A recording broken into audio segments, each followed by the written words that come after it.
Order! Order! You are an incorrigible delinquent at times. Behave yourself, man!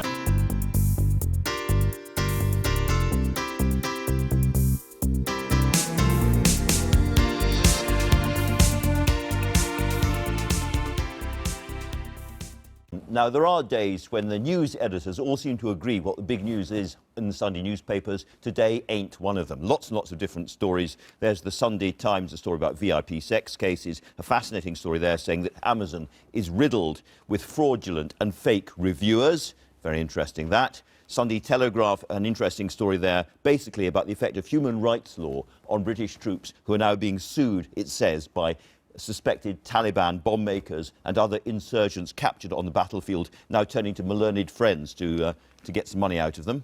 Talk to the Defence Secretary about that later on. And then you heard the story on the front at the beginning of the news on the BBC there, front of the Observer as well. Bishops in stinging rebuke to Cameron over refugee crisis, and another story about saying that 71 Conservative MPs in marginal seats are at risk because of the government's tax credit policy. Much more to talk about on that as well. Then there's the Independent. Corbyn may commit to a NATO target and effectively be a deal to get rid of Trident and in return boost military spending on other things. And finally, the Mail on Sunday, we'll be talking about this as well. Smoking gun email exposes Blair on Iraq. Again, you heard about that in the news.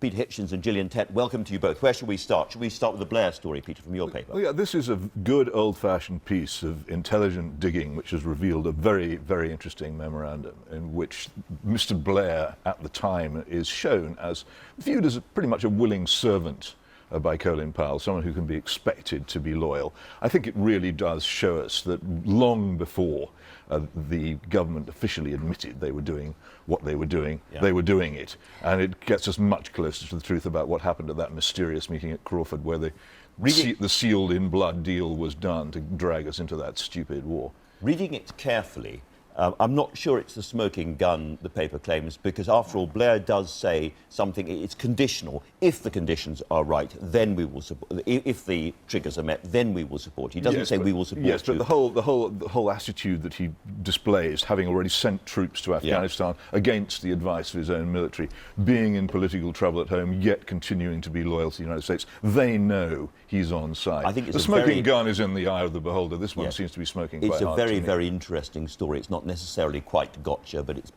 very, very interesting. But can Gillian. I point out with my piece, which is basically in The Sun, pointing out that 2 in 5 voters think Jeremy Corbyn poses a threat to national security, according to a new poll. You know, on the one hand, everyone's angry with Tony Blair for having gone ahead for war. Now we have the public that are basically worried about his lack of Corbyn's, credentials on warmongering. And it's an interesting contrast there. It's extraordinary, isn't it, that we all excoriate Mr. Blair for being a warmonger, yet almost exactly the same people then turn around and excoriate Jeremy Corbyn for being a peacemonger. Well, I think the key point it shows is actually the population these days is pretty volatile in terms of its mood, not particularly consistent, and pretty keen on protest in general. Now, I mentioned that in the Independent on Sunday, Mr. Corbyn seems to be changing his mind a little bit on on defence spending. In other words, boost defence spending to 2% in return for getting rid of Trident, but Trident features in a big way in the Sunday Telegraph, I think. Well, they're saying that there's very much of a commitment by Mr. Fallon on replacing Trident, because he claims we're entering a new nuclear age. An extraordinary claim to make, it seems to me, given that what he's proposing for this new nuclear age, which is multipolar, is an incredibly old-fashioned, enormously expensive Cold War weapon whose main purpose is to penetrate the anti-ballistic missile ring around Moscow, which we don't really have any reason to want to do anymore. I think it's the other thing which is striking is the story in the Independent on Sunday about all the junk and obsolete rubbish which our conventional forces have to rely on because we spend so much money, and all the service chiefs privately, apart from the Navy, which is pleased to have Trident, long to have some kind of return of money away from the nuclear fantasy towards equipping themselves properly for the wars we're likely to actually get involved in. So are you saying that if Labour said we're going to get rid of Trident, but we're really going to get back to a proper surface fleet, we're going to get back to more tanks, more commandos, service chiefs would quite like that deal? I think a lot of them would. The other thing is, of course, that Labour, which during all the Cold War years when nuclear weapons really mattered, was against them, suddenly became in favour of them precisely at the moment when they ceased to matter. And the Tory government has the same attitude. And our conventional forces are dreadfully neglected while all this goes on. The very few planes that we send off to bomb ISIS often return having failed to drop their bombs, and the missiles fall off because they're so old. Dear me. Yeah. Gillian. Very different issue, which is Nicola Sturgeon and the Scottish National Party. Of course, that's linked to the Trident in the past. But what fascinates me is a very good piece by Anne McElvoy in the Mail on Sunday, looking at why Labour would dearly love to be run by somebody like Nicola Sturgeon, because she has managed to achieve that elusive combination which so many Western politicians would love to have, which is that she's very steely in terms of her control of the party, very steely. Some rivals say even Stalinist, and yet she still projects this aura for Scottish voters of being normal, accessible, engaging, and, you know, everyday, ordinary person. And it's an extraordinary combination. I've said in the past, I think many other politicians could learn from her combination, whatever you think about her policies. And the Observer suggests that it was thanks to Nicola Sturgeon that the Labour Party changed its policy on the economic austerity plan. As soon as the SNP said, you're not really an anti-austerity policy, I challenge you to go through the lobbies with the Tories on this one. They thought, and change the policy. Absolutely, absolutely. And it's, again, what's interesting, though, is that she is playing a very clever game, because we have also a very good piece by Andrew Rawnsley pointing out that actually they have backed away very cannily from pushing too quickly for independence. They're walking a very careful tightrope between not betraying their long-serving loyalists, but also making sure they have a sufficiently broad base in Scotland to keep the momentum going. Timing is all in these things, isn't it? It If they push for it too soon, they could end up like the Quebec independence people, permanently failing to get what they want. But timing is also important in what Labour has done. Okay. But here's the issue. She's a protest politician who came to power on the back of a lot of protests, who's actually managed to turn that into a longer-standing platform. Well, yes, but she's been lucky because all the other parties have collapsed. Yes. Peter, speaking of collapse and threats ahead, we're going to be talking to the Chinese ambassador soon. A lot about China in today's papers as well. Well, as there should be, and this is a hugely important visit which is coming. It'll be very interesting to see if there are protests against it and how we handle them. There was a lot of trouble over that the last time a Chinese head of state visited. But there is a very startling piece, and I think a very powerful one in the Observer by Steve Hilton, pointing out that we are here dealing with a very, very unpleasant country, effectively a police state which interferes in people's private lives, actually Not an unpleasant country, forcing them to have an unpleasant state, forcing women to have abortions. Amazing interference in people's private lives that we wouldn't contemplate here. And these things are not examined. We go on all the time about the wickedness of Vladimir Putin, but we seldom discuss the extreme nastiness of Chinese politics. And interesting divisions inside government as well, because Steve Hilton there, who was Cameron's great advisor, saying that, and on the other hand, George Osborne, the Chancellor, going to China and specifically not raising human rights issues. Well, of course, this is the problem that we face, also with Saudi Arabia. We need these countries because we are ourselves broke. We have to do deals with them. But I think there's a limit to that as to how much you then compromise yourself and how much you then... there's no need to be positively in favour of them so much. Not so much smarming, I think, would be nice. Is that the big problem, Gillian, that we are in effect a petitioner economy these days? Absolutely. China has the cash. However, the interesting thing is that it's just possibly beginning to change, because the economic problems inside China right now are fairly challenging, and so China's ability to, bully its way across the world stage is... Another kind of economically challenging policy that we're going to talk about a lot is tax credits. Tax credits, I mean, a geeky policy issue for many, and yet when it comes down to basic numbers, it's potentially devastating for the Tories. And very, very good piece in particular by Toby Helm in the Observer, essentially pointing out that you actually have a face in the form of Michelle Dorrell, who appeared on Question Time and very powerfully and emotionally argued why this policy change was going to hurt her. Though it turns out that she may not be affected because her income is so low.